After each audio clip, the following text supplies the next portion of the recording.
as the next governor of this state. And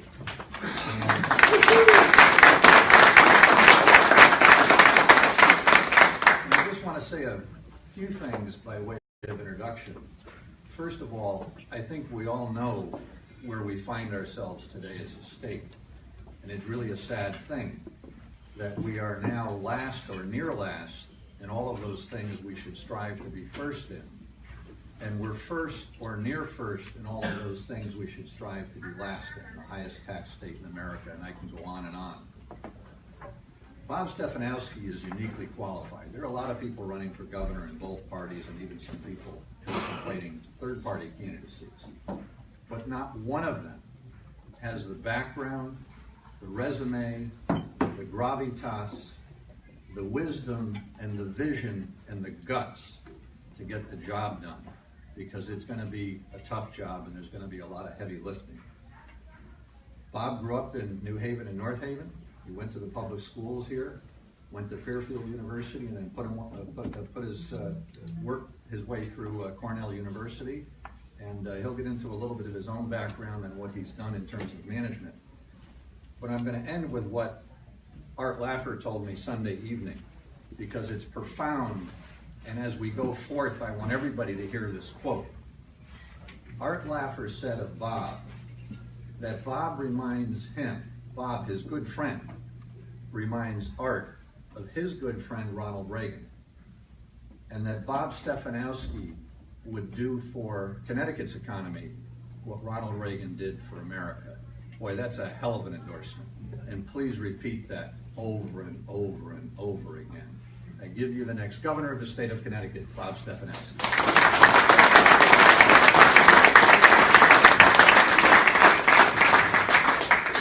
So thank you all for coming on a early Tuesday morning. We've been doing events all over the state yesterday and today. This one is a little bit special for me. I grew up right down the road. I live in Madison now. The people in Madison have been incredibly supportive. I've got some high school friends there. We're hoping they don't tell too many stories. I've got family here. I'd like to introduce one person. My dad is in the back there. He's been in the stand up, Dad.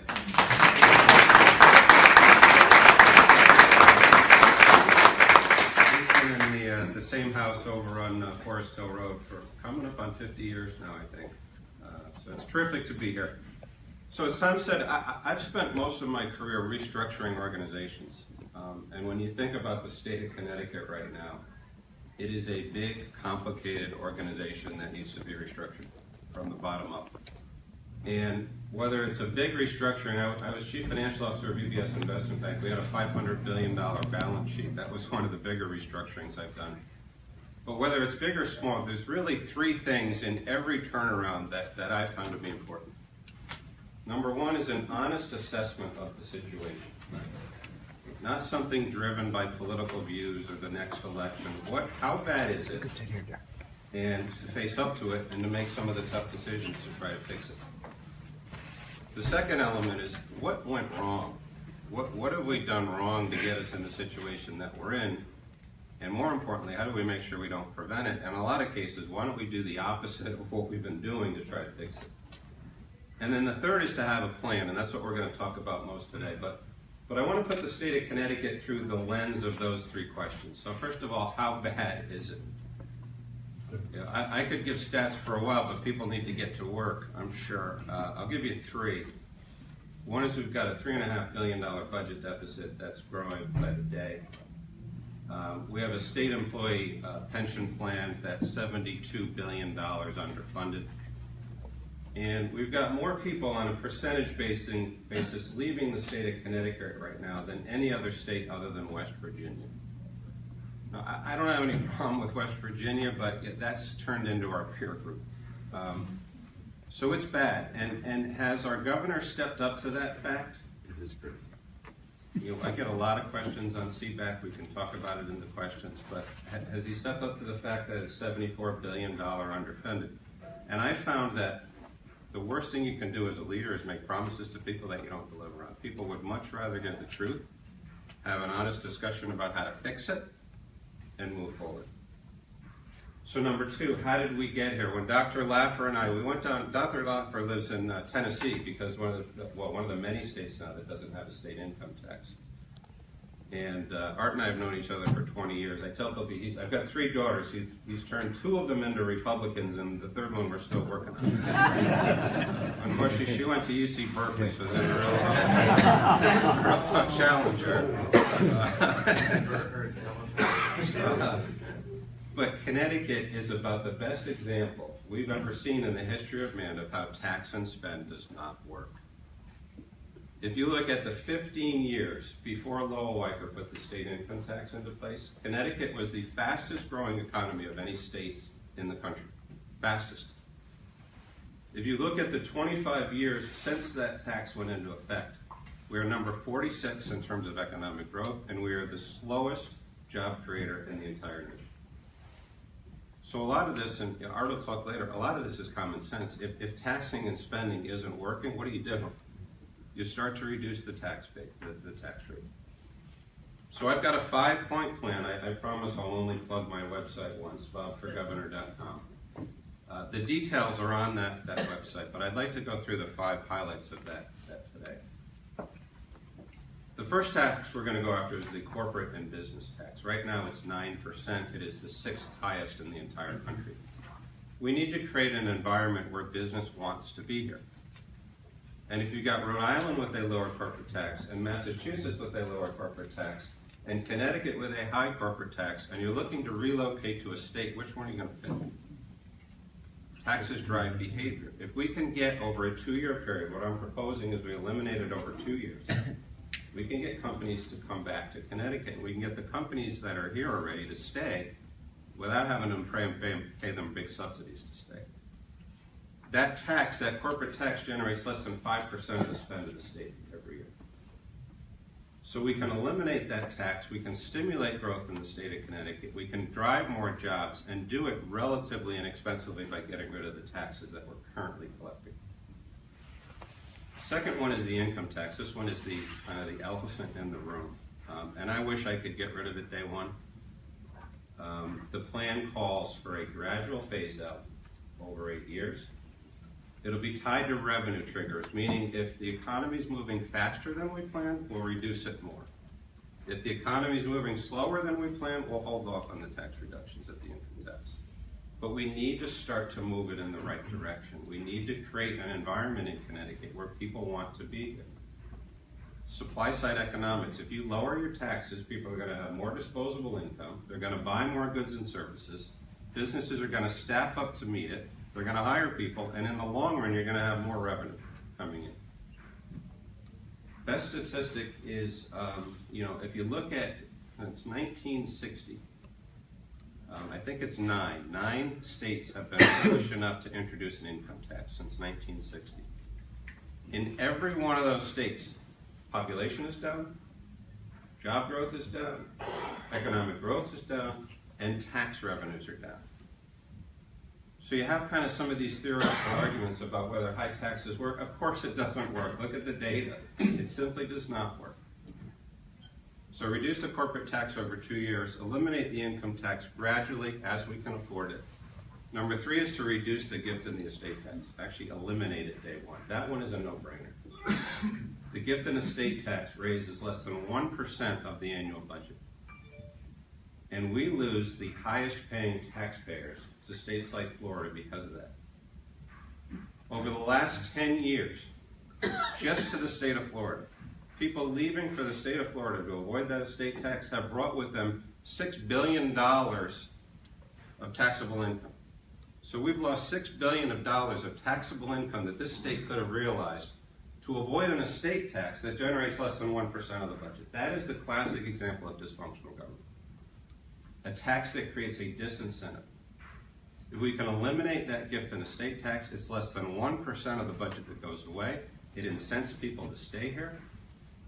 I'm not going to pick on people, but I guarantee you there's people in this room that spend 6 months and a day in Florida. And it's not, there's nothing wrong with it. I mean, taxes drive behavior, but we got to create an environment where people don't want to leave the state. So those are the 3 taxes. The 4th is cost. We have to look at the cost of the state. When I was at UBS Investment Bank, we implemented a process called zero-based budgeting. And in a zero-based budget, you don't start with a $40 billion bloated budget and try to chip away at it. You start with a blank piece of paper. And you get rid of all the special interests, all of the little kitties, and you have every department come in and rationalize why they need what they think they need. And it guarantees that you take out cost. At UBS, we took out $700 million of cost, 10% in the cost base in the first year. Now, I know the budget for Connecticut is a lot harder. I know there's CBAC cost. I know there's a lot of debt service cost. And I know we've gone through it with a fine-tooth comb before. But if I can find 2.5%, and I guarantee you I'll find 2.5%, of a $40 billion biannual budget, that's $1 billion a year that we can use to stimulate the economy. Number 5 is I'm calling it a taxpayer bill of rights. When you look at the Constitution, it never assumed that people would come into office and stay there for life. We've got some amazing reps in this state. We've got people, one of the things I've realized in the last 3 months, there are people doing amazing work in the Capitol. But I do think at some point we should rotate people out, so we're going to have term limits, relatively long. We're going to work with the legislature to reintroduce initiative, referendum, and recall. What that allows you to do, for example, the state income tax, if we had had initiative, referendum, and recall, despite Lowell Weicker putting it in, we probably could have gotten rid of it. But I think we could have gotten the votes to get rid of it.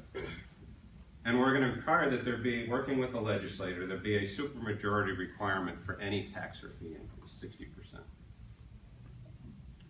So I think with those 5 elements, we can absolutely start to turn the state around. I've done it before. Dr. Laffer will give you a lot of examples. Tennessee has no income tax, and they've got a $2 billion budget surplus. We have one of the highest tax burdens in the entire nation. We've got a $3.5 billion deficit. Our legislature has done an amazing job. They just got a tough budget passed with a very difficult governor.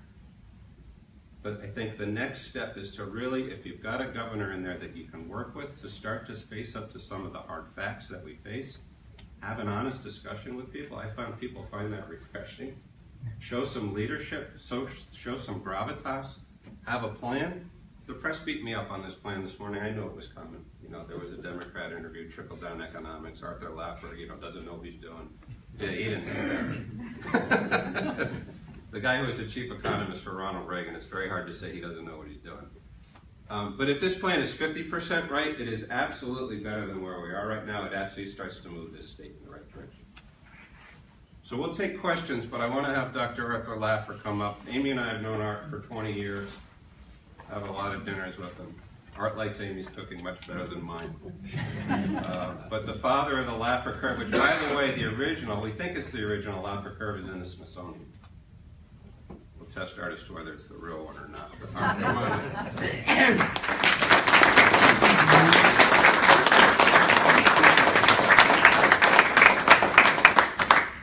I know you're all here to listen to Bob and that, so I won't be long. In fact, I'll be short.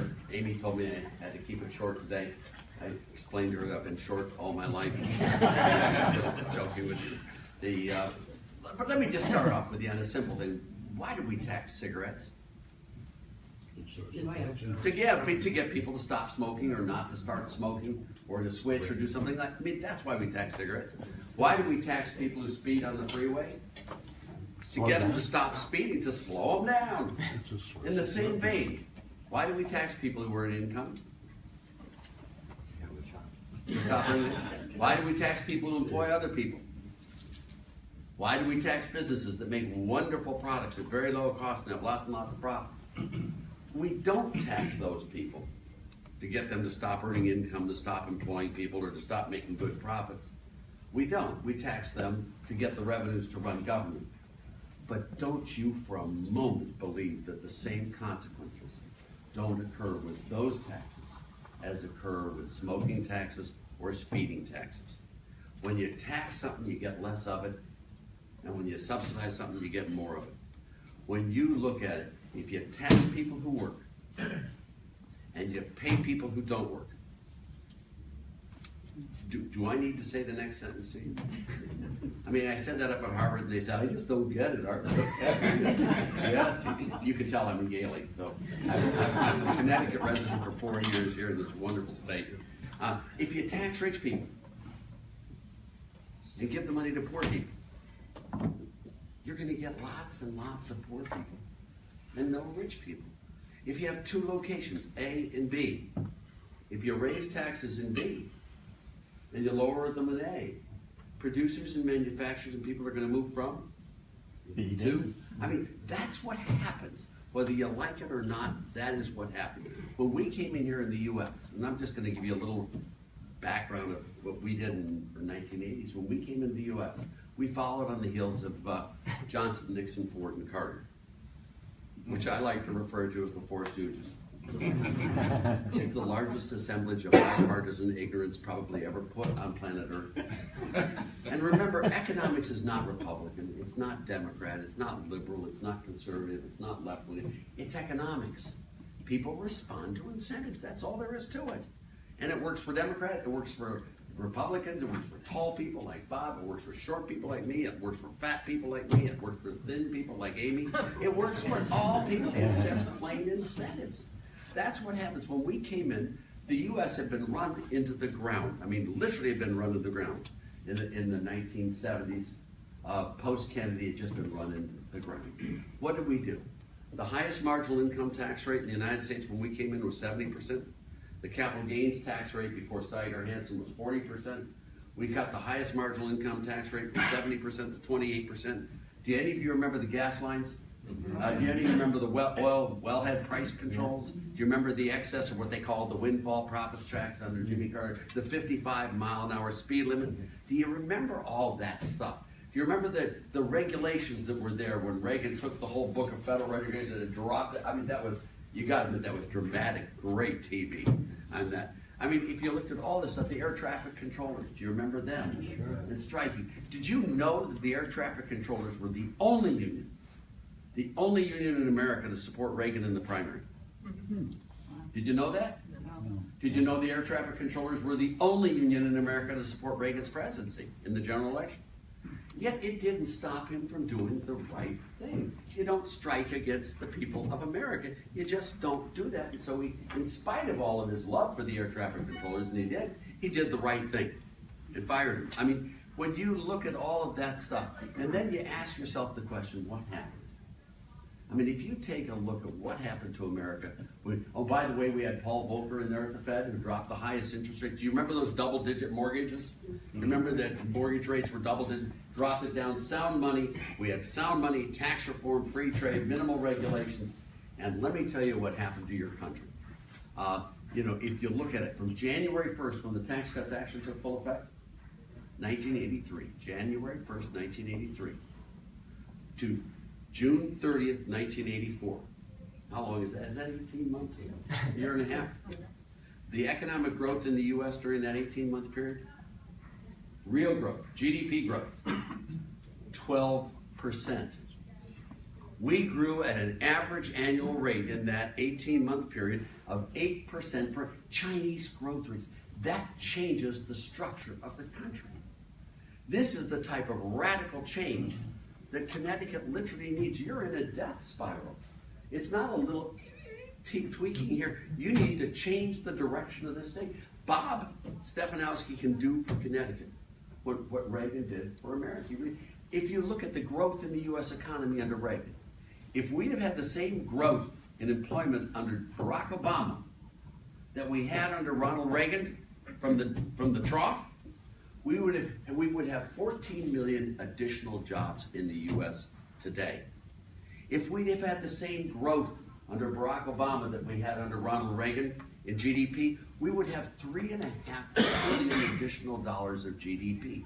Growth makes a huge difference to the country. Can you figure out what we might do with $3.5 trillion additional dollars here? Let me tell you, when you have prosperity like that, it changes the whole attitude of the world. It really, really does. The stock market, from August 1982 to November of 1999, in that whole period. By the way, just so you all know, and I hope I don't get thrown out of here because I voted for Clinton twice.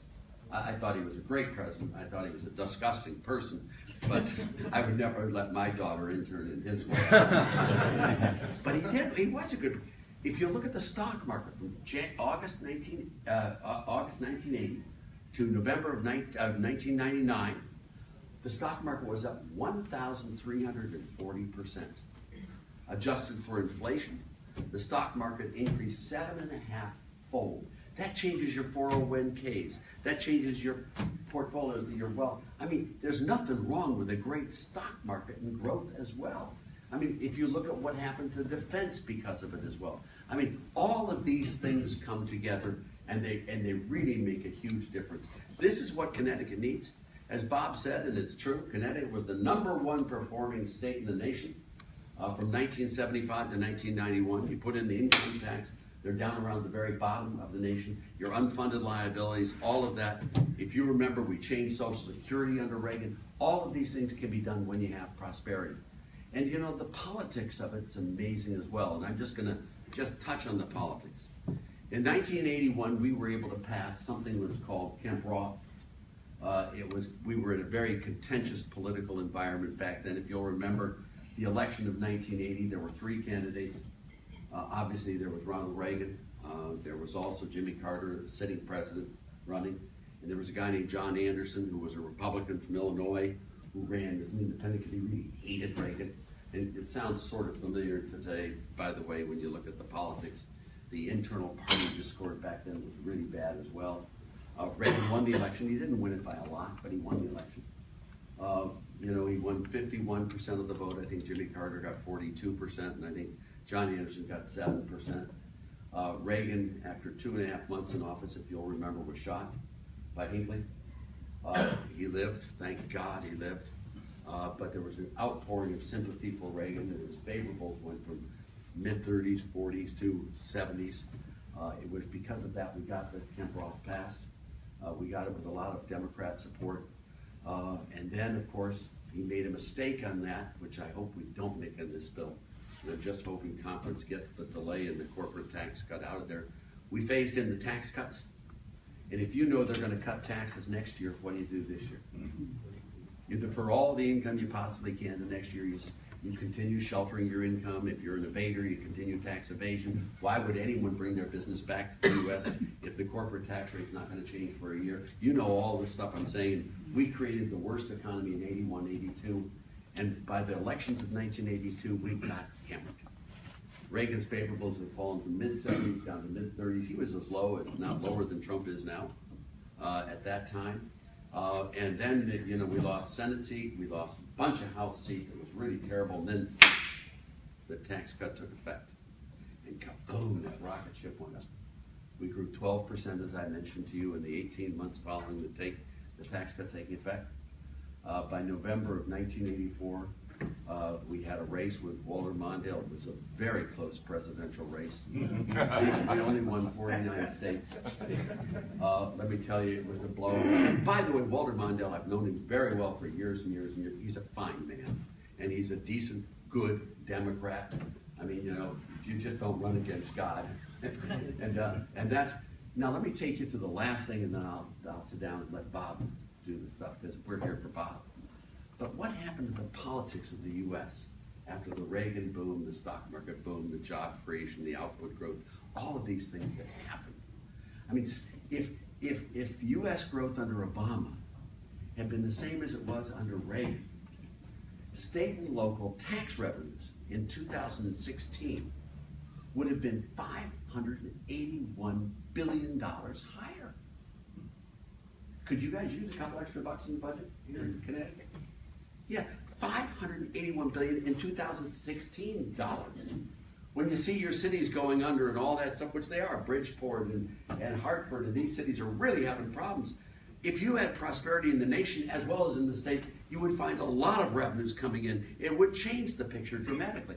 Well, the year comes to 1986. We had the 86 Tax Act, and I just want to go through it with you because it's sort of exciting. We cut the highest marginal income tax rate. Now think of this in today's context. And the super fat cat richies, the ones who look like me, we cut the highest marginal income tax rate from 50% to 28%. on the rich. In case we missed a few of the rich, we tried to get them all, but we may have missed a couple. Just, you never know. We cut the corporate rate from 46% to 34%. You all follow me? That's what we did. We went from 14 tax brackets to 2 tax brackets.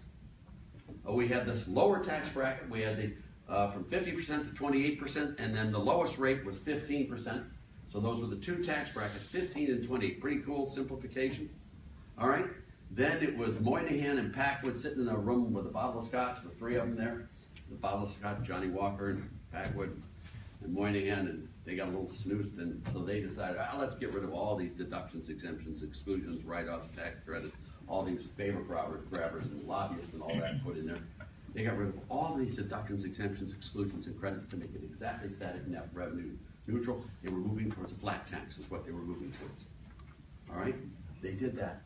That bill went into the Senate, exactly revenue neutral, cutting the highest rate from 50 to 28, cutting the corporate rate from 46 to 34, and having 2 brackets, 15 and 28, and that's it. Can you imagine that bill today in the U.S.? There's no one who'd vote for it. I mean, it'd be a giveaway to the fat cat rich, wouldn't it? I mean, Reagan's comment back then was, you can't love jobs and hate job creators.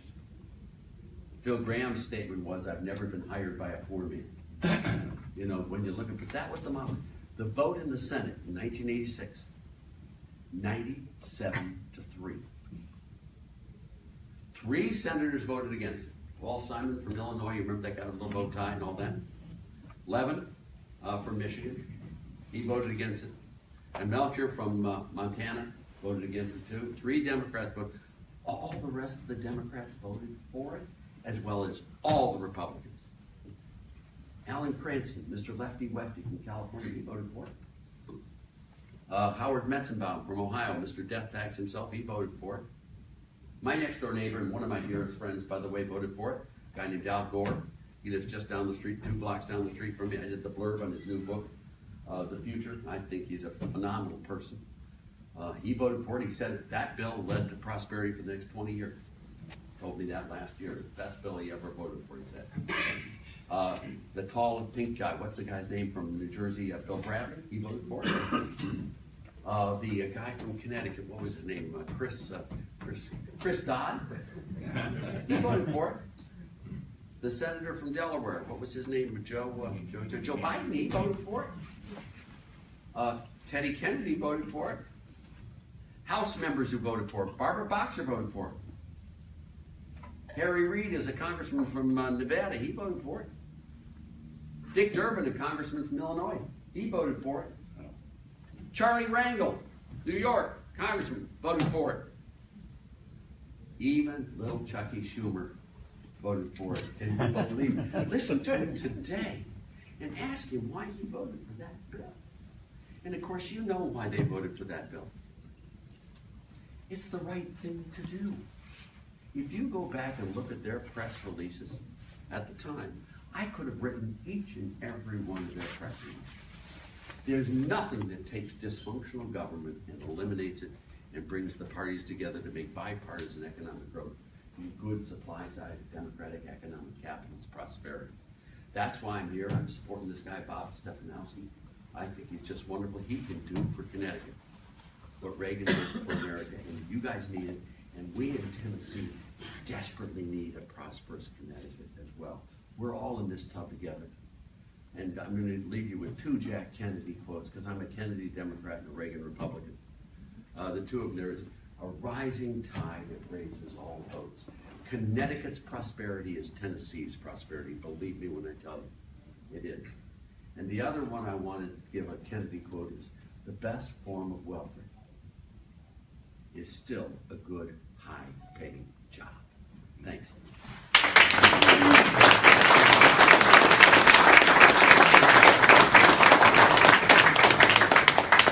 Thank you, Art.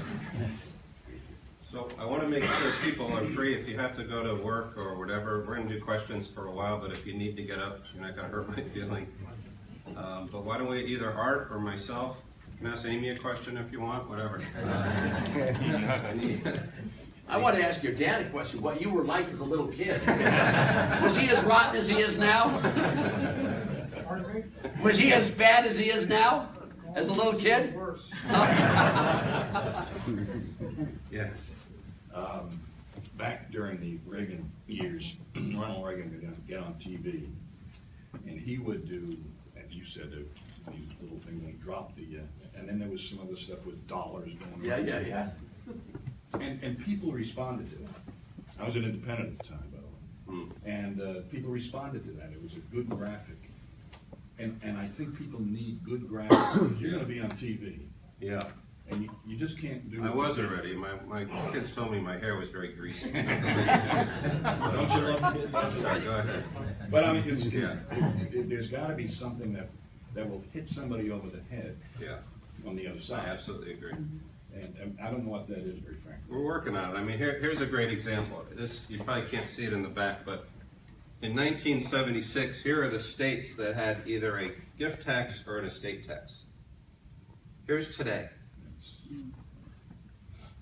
You know, everybody's white. In fact, Connecticut today is the only state left with both a gift and estate tax. So all these people in the white, are they, you know, less intelligent than us? And all these states are growing. And one of the things Reagan was able to do was to take complicated things and make them simple. Exactly. And I think in my business career I've been pretty good at that, but we need to keep doing it. Bob, how are you going to tell your story? Well, one of the reasons I ran, Brian, is it's really about the economy in this state. We did a poll before I ran. We used McLaughlin and Associates, who did Trump's polling. And we asked people, what are you most concerned about? And 80% of the people that responded said it was either taxes, jobs, or the economy. That's my wheelhouse. I've been doing finance for 25, 30 years. So I'm leading with the economy. And to Art's point, if we can get this economy moving from 0.5% annual growth to 4 or 5% annual growth, this state will feel totally different. Not that the other issues aren't important, but it takes care of a lot of sins to get this economy moving. And I think as a leader, you got to prioritize. You can't try to hit 50 things. So my focus right out of the gate, which is why this is my first detailed plan I'm rolling out, is the economy. Fortunate for me, I've got a background in it, and that's where we're going to start. I didn't ask it elegantly. I mean, how can we hear more of you publicly? Oh, I'm sorry. I didn't know it was a softball question. Thank you for that. We're doing a lot of digital, and I got to be honest with you, Brian, I don't totally understand it, Facebook, Twitter, but we're using, Rick Scott was the governor of Florida, ran the campaign. We're using his digital media person. bobforgovernor.com, we're going to have a ton of stuff out on there. Facebook. So we're spending a lot of money up front, because I'm thinking past the convention, past the primary, because we need to put somebody up at Republicans that can win this general election. And I'm already thinking about that. I'm out early. I've got a campaign headquarters. We've got Tom Scott. We've got a digital presence. We spend a ton of time with Laffer and his people. But name recognition is big. I've done a lot of radio recently, and we're going to keep pushing it. These events help. Arthur reminded me this morning that, you know, good press is bad press is almost as good as good press. You know, that cheers me up a little bit. Mayor Drew doesn't like us. Yeah, Drew came out this morning, because I introduced this yesterday at the Department of Revenue. You know, supply side economics doesn't work, Bob's the devil. But nobody else, and I don't talk about the other candidates, but where's the other detailed plans, right? I'll put it out there, take your shot at me. And like I said earlier, if this is 25, 50% right, it's better than what we've been doing. I'd love to see you come up with a message for the bureaucrats. The town I'm from, Brandon, the largest voting bloc used to be from the private sector, and now it's the government. Yeah. Well, again, I'll say what I said earlier. I've got a ton more respect for some government officials than I had before I started this. But government is clearly too big. Part of the zero-based budgeting process is to take a fresh look at every agency. We're gonna private, and a lot of people say it. I'm gonna do it, which is take the Department of Motor Vehicles with more of a private sector model. We've been to the motor vehicles in Hamden lately. I think we can do it more efficiently. And it's nothing against the people that work there, but there's a cottage industry right now where you hire somebody to wait in line, and then when they get second, they call you. You go home and take a nap, and you call in. That's the That's the perfect example of a dysfunctional system. So government needs to be smaller. I think zero-based budgeting will help with that. Yes. I'm curious, did you and Dr. Laffer prepare or write President Trump's agenda? You sound so much alike. Well, I wish I could claim credit. I had nothing to do with it. I'll let Art, I know Art and Larry Kudlow. Kudlow's looked at my plan. He likes it. But Art, why don't you answer that? Well, Larry Kudlow and Steve Moore were very much with him all the time. We're the four of us are the Committee to Unleash Prosperity, the best friends for 30 years. It's Larry Kudlow, myself, Steve Moore, and Steve Forbes. But Steve Forbes and I are older gentlemen, and we don't get into the fray like they do. Now, with Reagan, I was in the fray all the time, and with Nixon back then, but they're in the fray now. Larry Kudlow, I think, really was the primary author for the corporate tax rate reduction, has been working with Trump. Now, we just work on economics. We're not into all these other issues. We're just in economics. So, And one thing we need to remember about this plan, and I understand why it was done, but the current version of that plan eliminates the state income tax deduction at the federal level. So we used to get a deduction on our federal return for the state taxes we paid. That's going away. And that's even more of a reason to phase out this state income tax over time, because it's going to be 30–40% more expensive than it used to be. We got to get at this income tax. How much, Bob, what percentage of the budget is the income tax for him? It's $8 to $9 billion on a $20 billion annual budget. It's big. And what we're going to have a revenue stream so that if in a given year we can't afford it, we're going to start with the estate tax, which is a no-brainer. It's 0.1%. We're going to hit the corporate tax, which is less than 5%. We firmly believe that that'll stimulate the economy so we can wean ourselves off. But it's big. That's why I can't come out and say we're going to get rid of it in 2 years. In fact, we're not going to start till year 3. and tell them about regulations and stuff that you're the master at this too, Bob, but just tell them about how regulations really inhibit business and what you're going to do there. Yeah, a lot of it is, there's small business owners, and why do we hit small business owners with $250 tax? You used to have a business, Mr. Sperano, you know. Why do we make it take forever to start a new business? I mean, we got to make it easier for businesses to start up and get moving. You want to be the friendly state. We're not viewed as a friendly state right now for business. So you got to start somewhere and start to create an environment where business wants to be here rather than Massachusetts or Rhode Island. How do you feel about the high premiums of insurance for businesses? I mean, for me, workers' comp, $58.50 per 100 of wages goes to the insurance company. Yeah. How can I compete with open borders? Yeah. It's in our paper. It's up on the website. But Connecticut's workers' comp costs are one of the worst in the entire nation. We need to work on that. We need to reform it. We need to get those costs down, particularly for small business. Tell them what California did, and you looked at that. Oh, you did it. Go ahead. Well, in California, we cut workers' comp just by reforming it and looking at it. And this was under Schwarzenegger, and we brought it down by something like 50%. So, it's really easily done, and it's not done by taking away the benefits or any of that stuff. It's just bringing away the excess costs there that would make you much more competitive. Yeah. A huge problem in Connecticut, of course, is that Democrats still control the legislature. What happens if you get elected, or when you get elected, if the Democrats still prevail? How do you deal with that? Yeah, this is hard for me because I don't like to brag in front of my high school friends, but I went from GE, I was an entry-level person. GE has 300,000 employees, and I worked my way up to an officer. And part of being able to do that is influence people that don't necessarily report to you. And I think it's one of the issues with our current governor. You have to have some interpersonal skills. You have to build relationships before you really need it. The fact, and I understand why, but the fact that the governor wasn't even in these budget discussions, that shows you he had built zero relationship with the legislators. So I think part of it is being able to relate to people, being straightforward with people, surrounding yourself with people that are different, and then listening to them. I get the question, oh, you're a business guy, how are you going to be, government official? Well, I can surround myself with a lieutenant governor and other people that know government. But Jack Welch didn't know how to build a jet engine. Ronald Reagan was an actor before he was governor of California. So it's all about, to the point earlier, being able to communicate, being able to relate to people, making the tough decisions. Now, I hope we do get a vote. I know Noreen and the guys in Madison are working our best on it, but I think either way, you got to make the tough decision. Yes? I think one of your biggest challenges is going to be to try to get cities like Waterbury, New Haven, Hartford, New London, Yeah. to get the votes there. We all know Yeah. historically what happens Yeah. in the state. We're in North Haven, Republican town. Yeah. You're gonna need a different message in the inner cities to Yeah. get some of those votes. Yeah.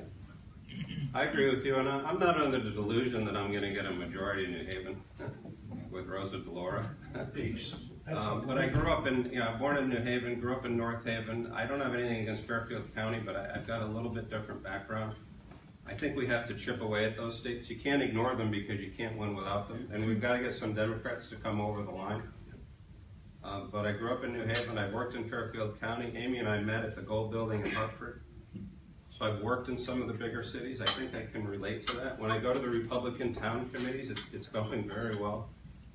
But you're right, in the general election, we've got to put somebody up that can win.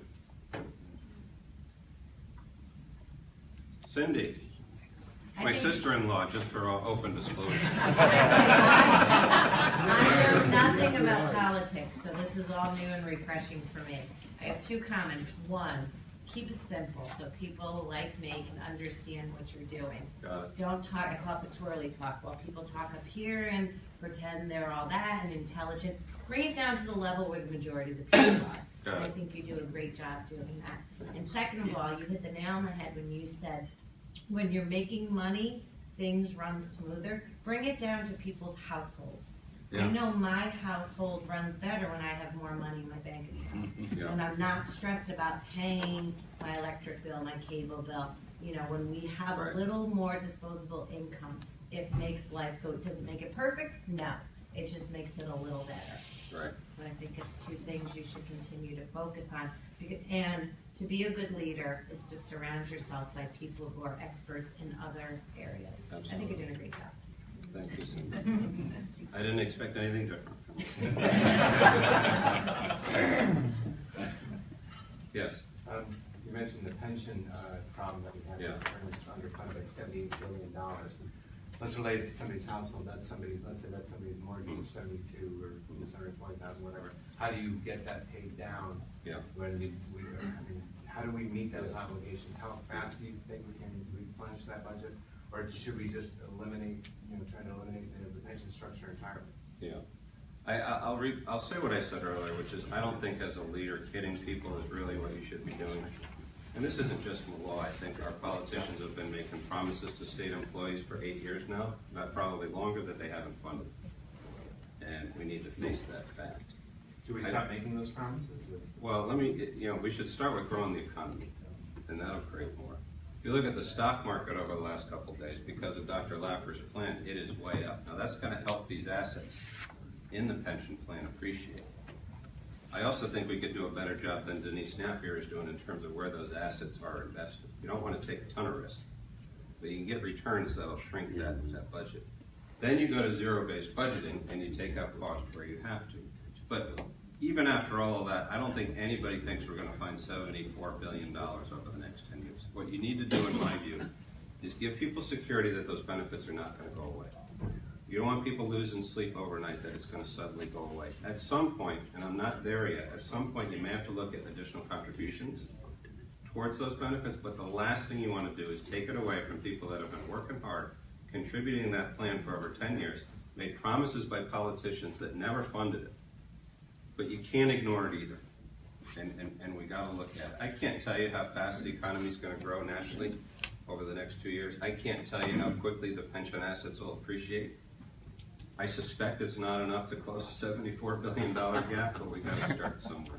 Well, should we then, while we're reducing that pension deficit, should we shift in future years to maybe some kind of other plan that would not tax the state so much? Or? I don't know anybody that has a defined benefit plan anymore. Corporations got rid of them decades ago. A defined contribution plan is cheaper. It incents the right behavior. People can participate in the appreciation of the stock market. They feel more empowered. They get to decide where to invest it. And we should have done that a long time ago. We didn't. We should move to it over time for new employees while trying our best to meet the promises, and they were promises, to the state employees over the last 10 to 15 years. So not switch immediately, but over time? I would do it for new entrants is where you start. And one of the good things out of the budget is we have a hiring freeze, so you do it through attrition. And the last place you go is the people that were promised, rightly or wrongly, these benefits. Yes? But what do we do about state employees that after 20 years, fully vested in a pension plan, then, in quotation marks, retire and possibly go to another town and start all over again? Well, you know why they leave. They leave to avoid being taxed on it. And I just think you have to create an environment that people want to stay. The estate tax is a big deal. I mean, think about that tax for a minute. And Dr. Laffer said it yesterday. According to the government, you can do anything you want with your money. You can go gamble, you can buy cigarettes, you can do whatever you want. But if you want to leave it to your children, you're going to get taxed on it again. How is that the right behavior? That's the one thing we limit, is our ability to pass our hard work money that's already been taxed once. That's what they go after. And that's why people are leaving. How about two more? Do we have? I want to make sure I'm sensitive to Amy. I'm looking at you. No, I think we can take one or two more questions. Okay, two more questions. We're good. All right.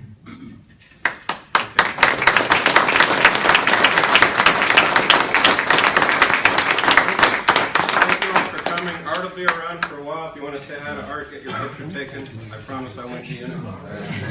Thank you very much for coming. I really, really appreciate the turnout. Thank you. I love it. I love it.